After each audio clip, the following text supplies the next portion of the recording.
nós vamos falar sobre psicanálise e relacionamentos, entendendo a transferência.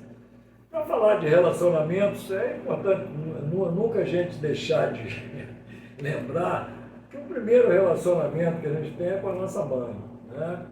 E as características desse relacionamento são fixação, né, na fase vivência, né, pela primeira vez na fase oral de sucção, né?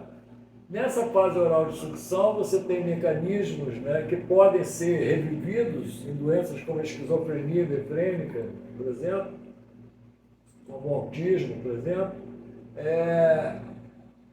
que exigem esse retorno, né, à fase oral de sucção para que os sintomas dessa fase possam se formar, né? Então, os sintomas da esquizofrenia befrênica são sintomas da fase oral de sucção, tá? Então, você encontra isso no bebê nessa idade. Então, como é que o bebê está se relacionando? Ele precisa jogar a opção de morte dele fora. Ué, mas o esquizofrênico joga a opção de morte fora?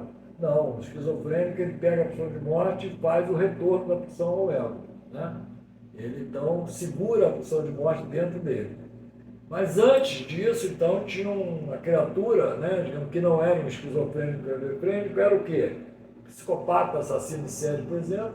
Ele pega a opção de morte dele e continua jogando em cima da mãe. É o que o bebê faz nessa idade.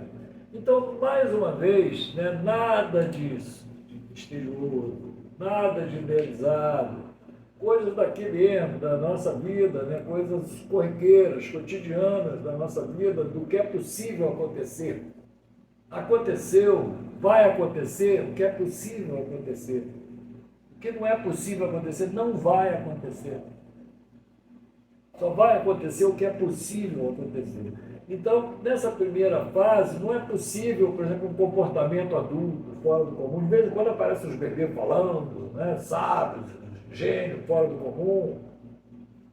Pode até ter alguma coisa disso, alguma lembrança do inconsciente coletivo, né, de outras eras, de outras encarnações, pode até ser, mas ele vai ser uma criança, né, ainda na fase, nessa encarnação, né, na fase oral de sucção. E na fase oral de sucção ele vai precisar estar jogando a opção de morte dele em cima da mãe, como o psicopata continua fazendo na vida adulta, o assassino em série, o exterminador de pessoas em grupo, né, aleatoriamente. Essas pessoas, elas regridem, né, a essa fase com a recusa da castração, a recusa da realidade da castração, a recusa da realidade dos limites da percepção da castração, expressão mais precisa. Quer dizer, a perda da realidade crucial, com coisas fundamentais, né? Não é possível você ficar matando todo mundo, né? Não é possível isso, né? Isso é inviável a curto prazo, né? Ah, mas tem gente que passa a vida inteira fazendo isso. Pois é, permitiram, né? Tem que ver os cúmplices, né? Os cúmplices que estão permitindo que isso aconteça. Isso não é para acontecer, isso não é o natural. Para uma pessoa ficar destruindo tudo, tem que morrer várias pessoas, obviamente. Não é o natural. Isso aí é um vetor claramente apontado para trás, igual a opção de morte, né? Vetor apontado para voltar ao mundo inorgânico, né? De onde nós viemos, segundo Freud, 1920. Então, né, a gente tem a transferência dessas coisas todas na transferência. Então, tudo que tiver mal resolvido nessas fases de desenvolvimento da libido, orais, anais, fálicas, né, infantis, né, coisas de criança, impossibilidade de trabalhar com a mãe as coisas da fase oral, né, tudo isso vai ficar reivindicando ser vivido novamente, a repetição, né, na transferência, sonhos recorrentes, sintomas recorrentes, questões, né? Questões existenciais recorrentes, que são trazidas para o analista como se ele fosse uma parte daquilo ali. Então, é assim, o analista de hoje, ele é visto, ele é sentido, ele é detectado, né, como se fosse a mãe, né? Má, né, por exemplo, que trabalhou com esse bebê lá que ficou com essa carência aí nessa fase. Esse processo vai ser transferido, então, para o analista e provavelmente vai resultar no fim da análise, porque não tem uma transferência positiva mínima, né, para sustentar isso.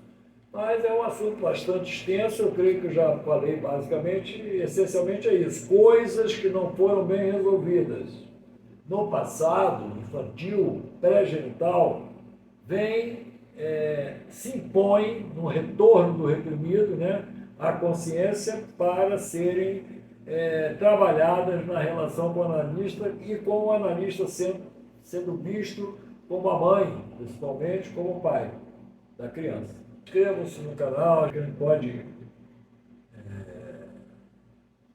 aprender, né, muitas coisas a respeito da vida, né, e ajudar a sair de relações tóxicas, né, e de ver também erros, né, de posicionamento de pessoas candidatas a exercerem a profissão psicanalista, que muita gente já fica dizendo aí que é impossível, né?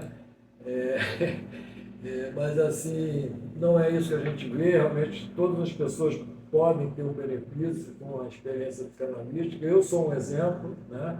A psicanálise me ajudou muito, continua me ajudando muito. Eu sou muito grato a Freud pelo trabalho, né, que me proporcionou viver da maneira como eu vivi e continuo vivendo aos 74 anos de idade. Tá? Eu vou até o fim assim, tenho certeza. Tá? Muitas coisas já se passaram, né? Muitos problemas já foram vividos, e, no entanto, eu continuo firme aqui no meu desenvolvimento individual, na minha vivência plena, né? Ao máximo possível das coisas, dentro do possível, dentro da realidade. Né? Então, vamos incorporar a esse canal aí a vida de vocês, vamos nos inscrever no Psicanálise Léo para poder conhecermos mais a nós mesmos emocionalmente. Psicanálise é uma forma de você se conhecer melhor emocionalmente. Sempre foi, é e sempre será isso.